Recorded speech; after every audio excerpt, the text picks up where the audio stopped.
Hiya, hiya. Joey Reynolds here with things you're not going to see on Kathy Lee and Regis. Well, first of all, you're not going to see Kathy Lee and Regis. You're going to see Ryan Seacrest and that girl. See, the difference is that Regis was the lead when he had the show, and he was interesting. He was just fun, and Kathy Lee went along with it. This one here, you got the girl trying to be the lead, and she doesn't have the moxie. And Ryan Seacrest is only an announcer from the America's Got Talent, I think. Which one is it?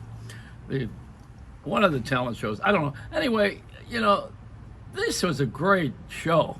And it was all New York. Now they gussied it up. They made it like a Disneyland of New York, beautiful sets and all. That's not what does it. What does it is a guy sitting there and a girl sitting there having fun and talking and making you laugh a little, and not sitting there with what's ironic and picking their ear.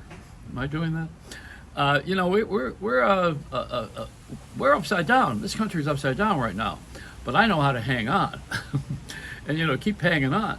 Speaking of song titles, I think now the Ukrainians we're gonna have 100,000 of them coming here from the Ukraine, and I think we got to bring out that song, the Midnight Train, the Ukraine train to Georgia. That's the one.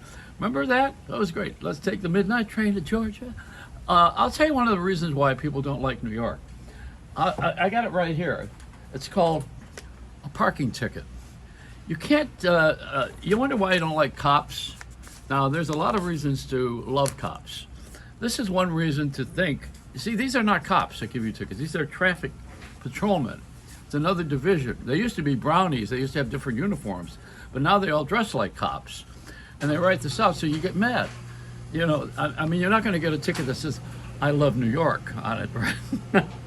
But it should be free.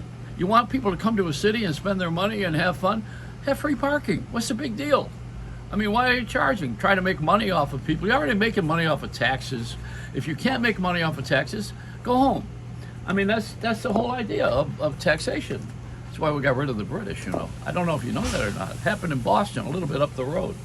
What else did I do when I was there? I saw Billy Crystal gain weight. It's the Oscars, he was a really good host. I like Bob Hope and Johnny Carson, and I thought that Billy Crystal did a great job. They're not going to do that this year. It's all different. And I saw my friend, this is a great book. John DeMore wrote Me and George. When he was fascinated with George Washington, and he wrote about it as if George were still here. I'm selling books, and I went to Oliva, the Oliva Dairy, which is it's the oldest cheese store in the country. It's on Grand Mulberry Street, which is the name of a restaurant in the airport at LaGuardia. Has nothing to do with it. But look at this here. This is the sandwich I got. Look at it. Now you talk about Jersey Mike. He would go into multiple orgasms if he had this sandwich. He'd have to fire everybody because it got too much meat. Look at this. This is a sandwich from. Well, I don't know if it seems glamorous, because maybe showing your meat is not what you're supposed to be doing. Certain channels. Well, great food there. Those are my friends at Oliva. I also had a meeting in Little Italy. We want to bring Little Italy back there. Look, I sit down for the mob. That is good food. Used to never eat while you're talking. And no one should ever do a show while they're with food. I'll bring my cheesecake out. Someone handed out brownies on the Today Show today, and I said, that should be my cheesecake. I'm going to go out and do that. I'm going to make my cheesecake again. Sell it online so I don't have to bother with all the ridiculousness of opening a store. Like Famous Amos, Wally Amos. He opened a store on Sunset in Hollywood. It was an old IHOP building, and he put the cookies in there, Famous Amos cookies. And then eventually he sold the company to a big guy, and he goes around and tells everybody at 75 years old, you're not going to be my age and go out and sell cookies, are you? Yes, you are. People who act never want to stop. They always want to continue acting. People who have a certain talent, they always want to sing. Thank God for Lady Gaga, or Tony Bennett wouldn't be in the spotlight again. You know, he had a little touch of the new, and just enough to share the spotlight. And that's what I need. I need someone young and attractive,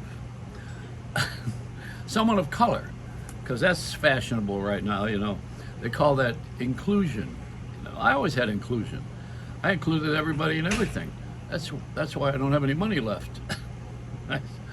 I was at my general manager, Bob Bruno, when I went to him and I said, I haven't had a raise in 5 years. I said, I don't know where my money went. He says, I know where it went. I said, where? He said, you spent it. Good answer. Good. Yes. And the bird here, you know, was requiring certain foods now. Now we're told that the birds cannot eat raisins. They cannot eat pear. Do you know this? I don't know if you know this or not. It's poison for them to have pear seeds or apple seeds. The birds, the birds are nutritionists, you know, all those. But the bird will eat my salami. But none of the other stuff. Raisins are not good. I mentioned that, and onions. They don't like that. Did you know that about birds? I said, you learn it, but when you have one and they die, then you say, oh yeah. That's not a good way to learn things, you know. But we experiment all the time on people. When they die, they say, oh yeah, now we'll say they have Alzheimer's. See, you don't have Alzheimer's when you're alive. You have dementia. And then after you die, they say, it was Alzheimer's. You know, see, this is the after the fact society we live in now. And I'm okay. I'm okay with all of this because I've learned to hang upside down. It's the great song that was written by, and you know this one, Anything Goes. Who wrote the song? Come on. You know the author, right? I forgot. No, he was a famous playwright. Did a lot of hit songs. Frank Sinatra did a lot of hit songs too. Frank Sinatra sang every song ever recorded or ever written, I think. All right, so enough of this nonsense. I want to tell you about the rest of my trip in New York. All right.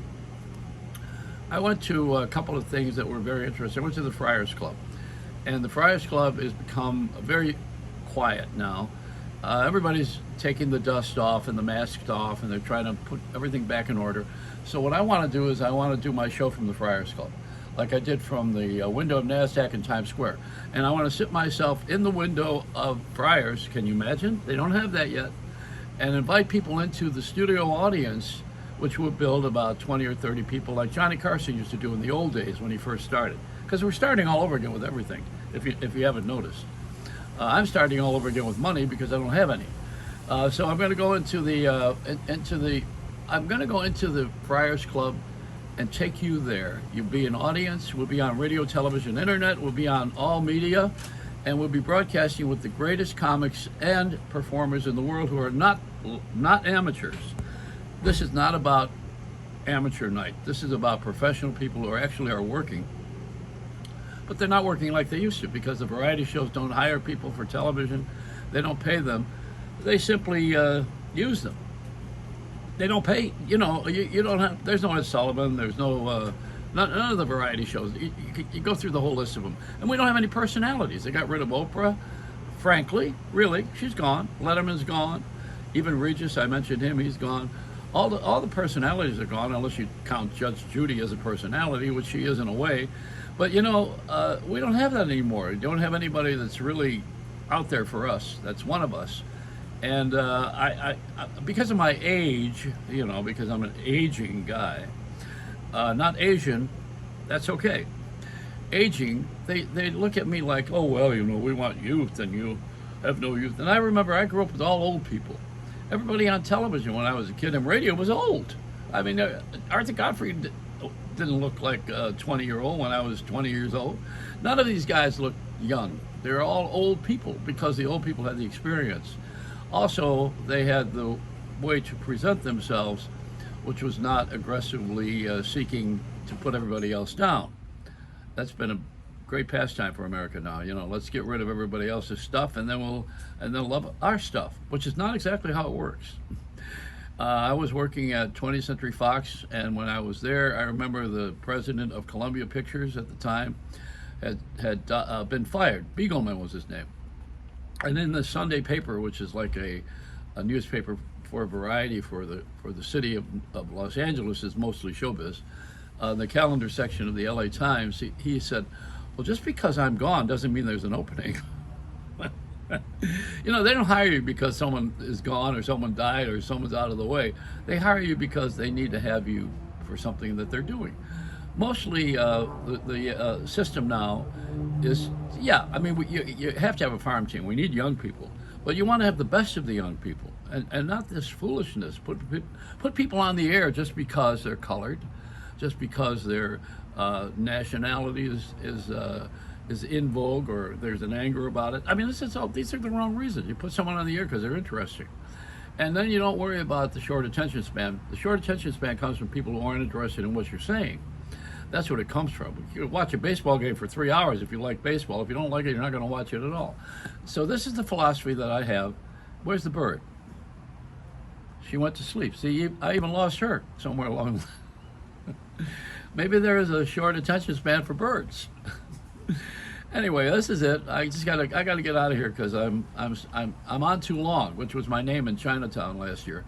All right, we'll be back with another one of these wonderful reports. I gotta have the sandwich. Turn that mic off. It's a Reynolds wrap.